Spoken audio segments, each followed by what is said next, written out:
You can't put a shoe on every horse. Dallas Cowboys.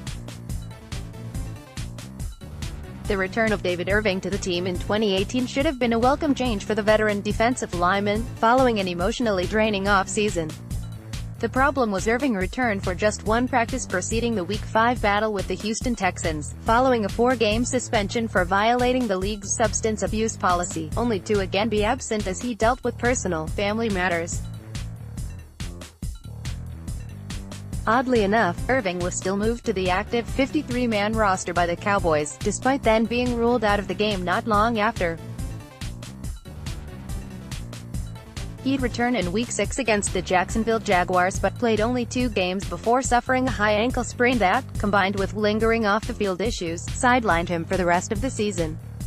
Over the course of the year, owner Jerry Jones' optimism devolved from consistently foreshadowing the return of Irving on a week-to-week basis, to simply providing broad-stroke comments that stretched the hope from weekly to expecting him to return this season, but Irving never did.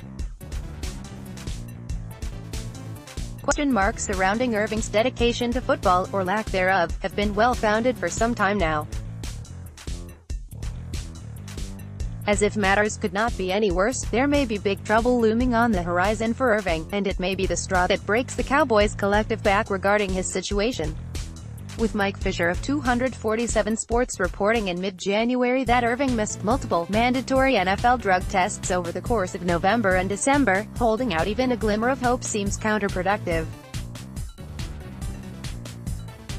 Having already been suspended last season for violation the NFL substance abuse policy, a missed test is the equivalent to a failed one in the league's eyes, and, furthermore, each missed test can be ruled a separate violation.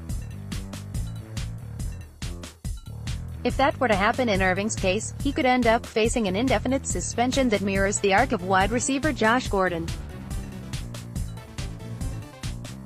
For a player who wanted to prove himself worthy of more than the second-round tender he was paid in 2018, Irving has unfortunately done the polar opposite.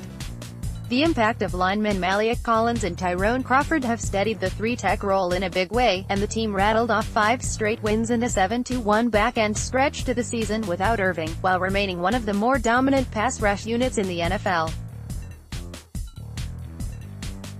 He's certainly a freakish talent, but that only matters between the hashes, and Irving can't seem to stay there, having played in only 10 of the last 34 games.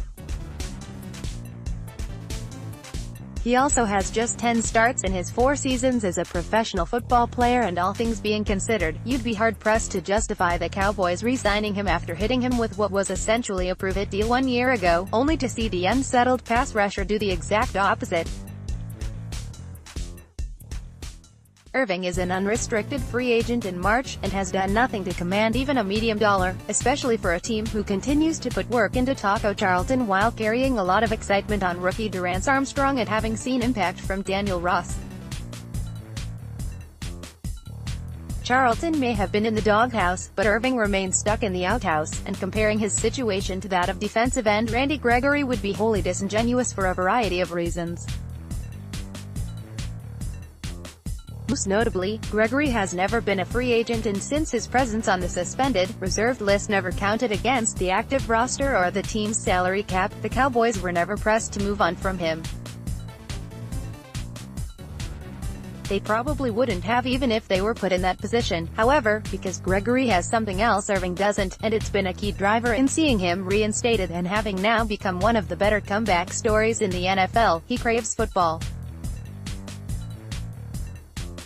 There's no evidence the same is true of Irving, whom the Cowboys are finally free of this offseason.